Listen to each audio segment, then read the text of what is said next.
नमस्कार, छायाज किचनमध्ये आपले मनपूर्वक स्वागत आहे. आज मी दाखवणार आहे थंडीविषयी डिंकाचे लाडू करून दाखवणार आहे. छान असे खुसखुशीत, खूप काही किचकट प्रोसेस न करता साध्या आणि सोप्या पद्धतीने सांगणार आहे आणि वजनी आणि वाटीच्या पण प्रमाणात सांगणार आहे. ही रेसिपी सगळ्यांच्या सोयीसाठी आहे. जे कोणी माझ्या चॅनलवर नवीन असाल तर लाईक, शेअर, सबस्क्राईब करा. तर हे लाडू बघा मी 2 किलो प्रमाणात म्हणजे केले आहेत. तर जवळजवळ हे 50 लाडू झालेला आहे बघा. 2 किलोच्या प्रमाणे केलेले आहे मी बघा रेसिपी. आज आपण बनवणार आहे बघा डिंकाचे लाडू बनवणार आहे. तर याच्यासाठी बघा मी ही कपानं मोजून घेतलेला आहे. 4 कप खोबरं घेतलेलं आहे, खिसून घेतलेलं आहे, म्हणजे 4 कप घेतलेला आहे. तर इथं मी गूळ घेतला आहे 2 कप. ह्या कपानंच मोजून 2 कप गूळ घेतलेला आहे आणि ह्या कपानंच मोजून मी 2.5 कप खारीक घेतलेला आहे, बारीक करून घेतलेले आहे. इथं मी बघा तूप घेतलेलं आहे, पाव किलोला थोडं जास्त घेतलेलं आहे. इथं मी अर्धा कप डिंक घेतलेला आहे, 20 काजू घेतलेत, 25-30 बदाम घेतलेले आहेत, पिस्ता घेतलेत, 20-25 पिस्ता घेतलेत. इथं सुंठ पावडर घेतले 2 चमचे, 2 चमचे खसखस घेतले, मगज बी 2 चमचे घेतलेत आणि इथं अर्धा चमचा वेलची पावडर घेतलेली आहे. तर आता आपण हे सगळं आता हे भाजून म्हणजे आपण आता भाजून घेऊया. तर मी तुम्हाला वजनी प्रमाण पण सांगते. मी अर्धा किलोला थोडंसं कमी आहे खोबरं हे, आणि हे अर्धा किलोला थोडं कमी गूळ आहे, अर्धा किलोला थोडीशी कमी खारीक आहे. इथं पाव किलो तूप आहे, पाव किलोला थोडं जास्त तूप आहे. आणि इथं 100 ग्रॅम डिंक आहे. एक काजू 20 काजू घेतलेत, 25-30 बदाम घेतलेत, 20-25 पिस्ते घेतलेत, सुंठ घेतलेले आहे 2 चमचे, खसखस 2 चमचे, 2 चमचे मगज बी घेतलेत आणि अर्धा चमचा वेलची पावडर घेतली. आपण आता सुके जिन्नस अगोदर भाजून घेऊया. गरम करायला ठेवलेले आहे. आपण अगोदर खसखस भाजून घेऊया. मी थोडीशी बी त्याच्यात भाजलेली पण ठेवली होती खसखस, आणि थोडीशी कच्ची होती. तर आपण हे थोडीशी भाजून घेऊया, म्हणजे आपल्या लाडवाला चांगला वास पण छान येईल.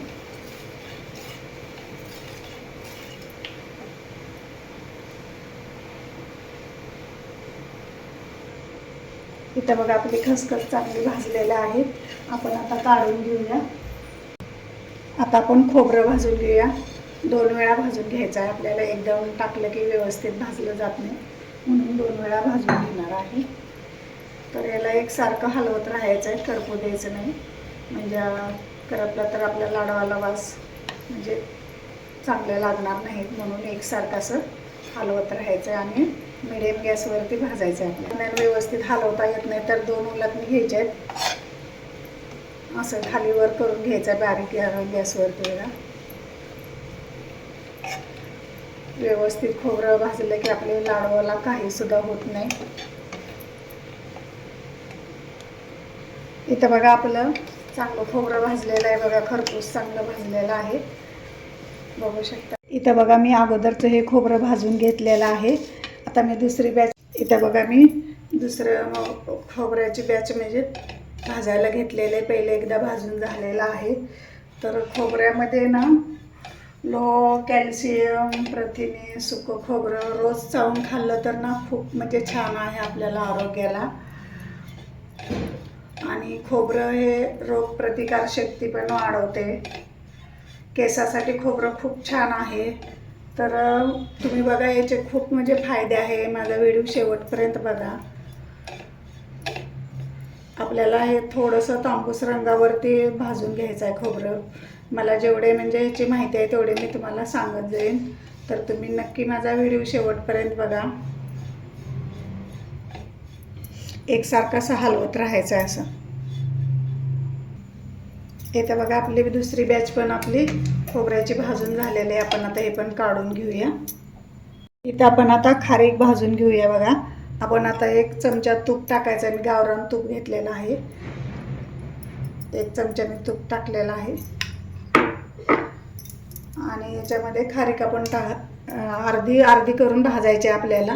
तर खारीक मी हे बघा घरीच म्हणजे फोडून मिक्सरला बारीक करून घेतलेले आहे वाळवून उन्हात. तर तुम्ही विकतची पण आहे पण भेसळयुक्त असते, तर तुम्ही नक्की घरीच करून बघा. वाळवून खूप छान अशी पावडर होते. तर मी ही काळी खारीक घेतली होती आणि त्याला उन्हात वाळवून असं बारीक खलबत्त्यात कुटून मिक्सरला लावून घेतलेले आहे थोडी. तर खारकेमुळे आपले आरोग्य सुधारते. यामध्ये भरपूर पोषक असं असतं त्या खारकीमध्ये. कॅल्शियम लोह भरपूर प्रमाणात असते. खारीक सर्वात मोठा फायदा, खारकेमुळे सर्वात मोठा आपल्याला फायदा होतो. आणि खारीक ही उष्ण असते आणि आपल्या स्नायूची पण ताकद वाढवते खारीक. पचनक्रिया पण सुधारते आपली. तर हे थंडीचे तुम्ही नक्की ट्राय करून बघा. थंडीचे म्हणजे आपल्या शरीराला हे खूप असे फायदेशीर आहे आपले डिंकाचे लाडू. आपल्याला बारीक गॅसवरतीच भाजायचं आहे याला चांगलं. खारकीचे भरपूर म्हणजे फायदे आहेत ह्याच्यात, आपल्याला माहीत नसते. त्यामुळं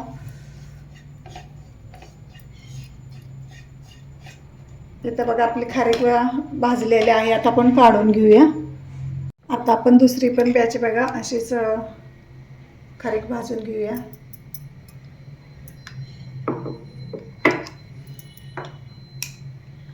याच्यात तूप टाकलेलं आहे. खारीक बघा तुम्ही शक्यतो काळीच खारीक घ्या बघा. खारीक काळी खारीक अशी गोड एकदम असते आणि खायला पण चांगली असते. तर असंच आपण पहिली बॅच भाजून झाली. आता दुसरी पण बॅच अशीच भाजून घेऊया. इथं आपली दुसरी बॅच पण आता खारकीची भाजून झालेली आहे बघा. एकदम छान असे भाजलेले आहे. हे पण आता काढून घेऊया. आता आपण काजू भाजून घेऊया. बारीक गॅसवरती भाजायचं आहे, जास्त पण मोठ्या गॅसवरती नाही भाजायचं. याच्यात आपण 1 चमचा तूप टाकूया आणि याला सतत म्हणजे हलवत राहायचं आहे. तर काजू हे भाजल्यामुळं पचायला हलके जातात आणि काजू हे उष्ण आहे. भरपूर विटॅमिन असतात आणि प्रोटीनसुद्धा भरपूर असतात. त्यामुळे काजू हे वजन वाढवण्यास, ज्याचे म्हणजे वजन कमी आहे ते वजन वाढवण्याससुद्धा भरपूर फायदा आहे काजूमध्ये. आणि प्रोटीनसुद्धा भरपूर आहेत काजूमध्ये. तर तुम्हाला वजन जर वाढवायचं असेल तर तुम्ही काजू खाऊ शकताय, म्हणजे जास्त घालू शकताय म्हणजे डिंक लाडूमध्ये. तर याला आपण कलर येईपर्यंत, लाल थोडासा बिस्किट कलर येईपर्यंत भाजून घेऊया आपण. इथं बघा आपला काजूचा पण कलर चेंज झालेला आहे. आपण आता काढून घेऊया. जास्त पण एकदम लाल करायचे नाही. आता आपण बदाम तळून घेऊया. थोडंसं तूप टाकायचं आहे त्याच्यामध्ये, त्यामुळे आपल्याला बदाम भाजण्यास चांगली मदत होते. तर बदाम हे खूप म्हणजे खायला बघा. बदाम आपण चांगले असे कलर चेंज होईपर्यंत भाजायचा आहे. आणि या बदामाचे पण खूप फायदे आहेत. बदाम हे बुद्धिवर्धक आहे. यामध्ये भरपूर फायबर आहेत. लहान मुलांना सुद्धा फार उपयुक्त आहेत हे बदाम. तर नक्की लहान मुलांना पण द्या. जास्त पण द्यायचे नाहीत, एकच लहान मुलांना द्यायचा, 1 किंवा अर्धा. तर आपण असं कलर चेंज होईपर्यंत याला आपण भाजून घेऊया आपण. हे बघा इथं आपले बदाम पण चांगले भाजलेले आहेत. आपण आता हे पण काढून घेऊया. बघा कलर चेंज झालेला आहे. आता आपण पिस्ता भाजून घेऊया. याच्यात पण थोडंसं तूप टाकायचं आहे.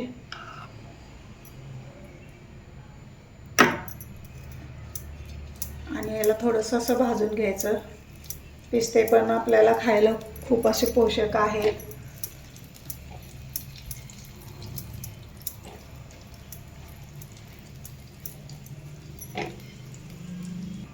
इथं आपला पिस्ता पण बघा भाजलेला आहे, आपण आता काढून घेऊया.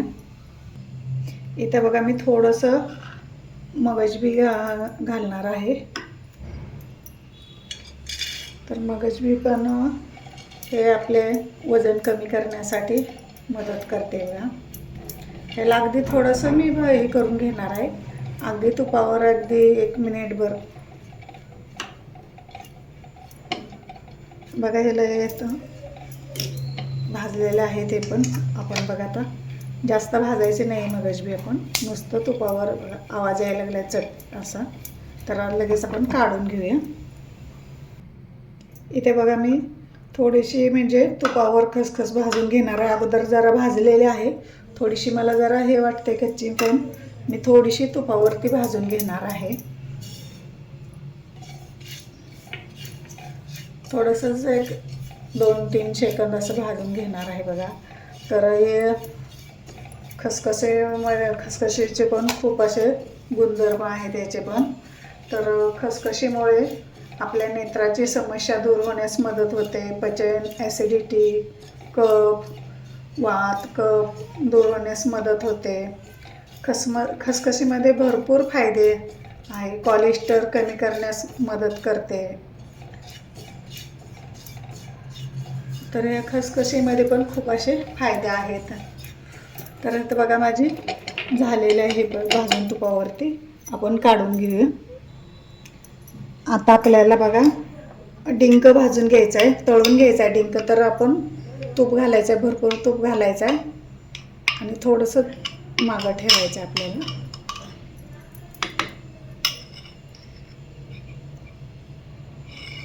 तूप जरा थोडंसं कडकडीत होऊ द्यायचं आहे, म्हणजे आपला डिंक चांगला तळायला मदत होते. तर मी आता इथं तूप जरा थोडंसं कडक गरम करणार आहे. इथं बघा आपलं तूप गरम झालेलं आहे, आपण आता टाकून थोडंसं बघूया. हे बघा तळले जायला लागलेले आहेत. आपण आता डिंक टाकून घेऊया. जास्त पण टाकायचं नाही, आपल्याला चांगला तळला पाहिजे म्हणून थोडं थोडं टाकून तळून घ्यायचं आहे बघा. बघा किती छान असं फुलायला लागलेलं आहे डिंक.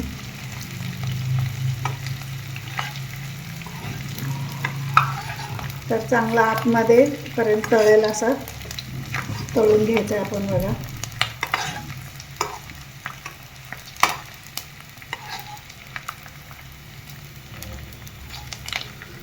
इथे बघा आपलं डिंक तळलेलं आहे बघा. आता याची प्रोसेस पण थांबलेली आहे, तर आपण आता काढून घेऊया.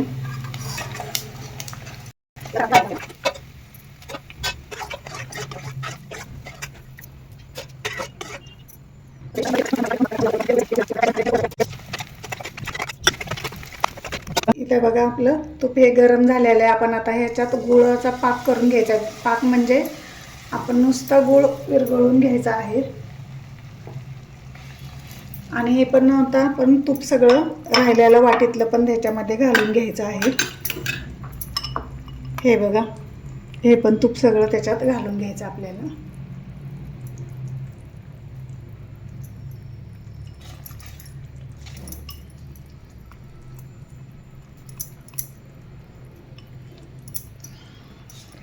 आणि आपण गुळ विरघळेपर्यंतच आपण गरम करायचा आहे. गुळ एकदा विरघळला की आपण गॅस लगेच बंद करून घ्यायचा आहे. इथे बघा आपलं गुळ सगळा विरघळलेला आहे. आपण आता गॅस बंद करायचा आहे, नाहीतर आपला पाक होऊ शकतो आणि परत लाडू आपल्याला बांधता येणार नाहीत. म्हणून आपण इथं मी गॅस बंद केलेला आहे बघा. असं गुळ सगळं विरघळलेलं आहे. आपण आता सगळं ते मिक्समध्ये भाजलेलं तळलेलं आहे, त्याच्यात आपण आता हा गुळ ओतून घेऊया.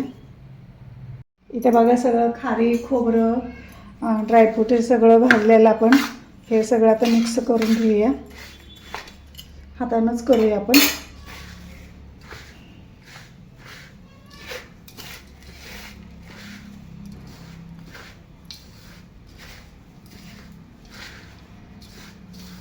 इथे बघा सगळे आता आपले मिक्स झालेले आहेत.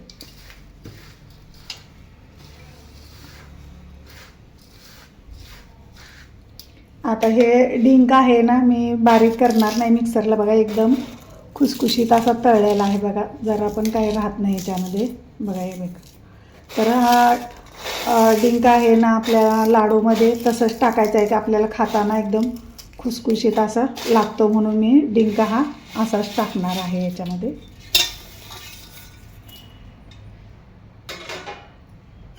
आणि याला परत मिक्स करून घेणार आहे. खाताना एकदम असा क्रंची लागतो. थोडाफार लाडू बांधताना मऊ होतो, पण असा एकदम क्रंची लागतो आपल्याला डिंक, म्हणून असंच टाकणार आहे. आणि चावून खायला पण खूप छान असं लागतं. हे बघा आता सगळं मिक्स झालेलं आहे. आपण आता हे पाक केलेलं आहे तो त्याच्यात ओतून घेऊया. हे बघा पाक केलेला आपण त्याच्यावरती ओतून घेऊया.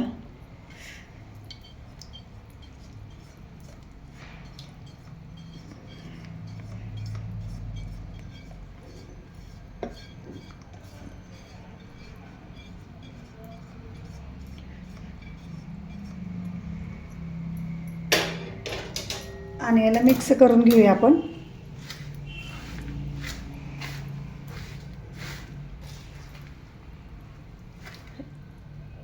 ह्याच्यामध्ये आपण वेलची पावडर टाकून घेऊया.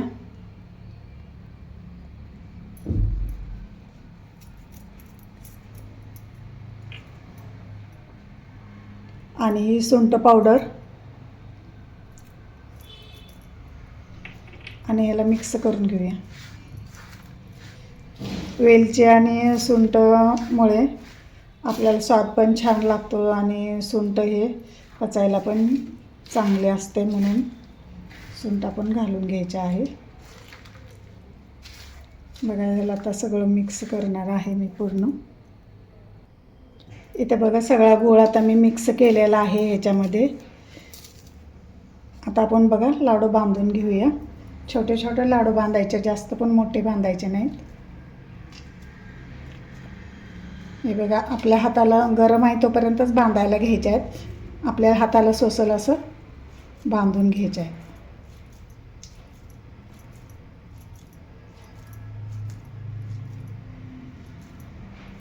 हे बघा किती छान मस्त असं झालेलं आहे लाडू. बघा असेच आपण आता दुसरे पण लाडू बांधून घेऊया.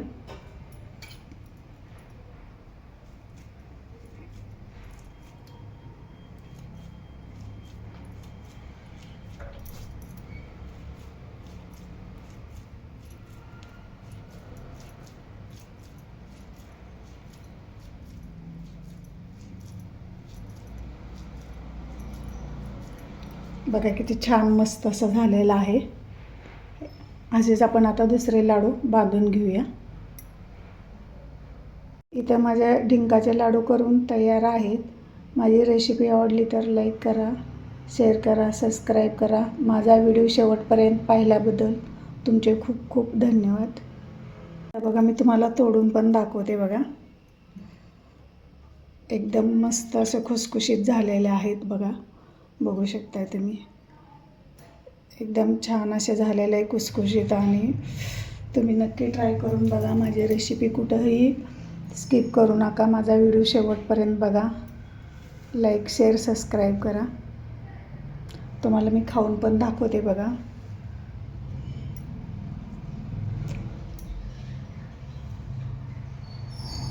खूप छान मस्त एकदम टेस्टी झालेले आहेत आणि एकदम खुसखुशीत झालेलं आहे. मी डिंक तसाच टाकल्यामुळे एकदम खुसखुशीत झालेले आहेत. तर नक्की ट्राय करा.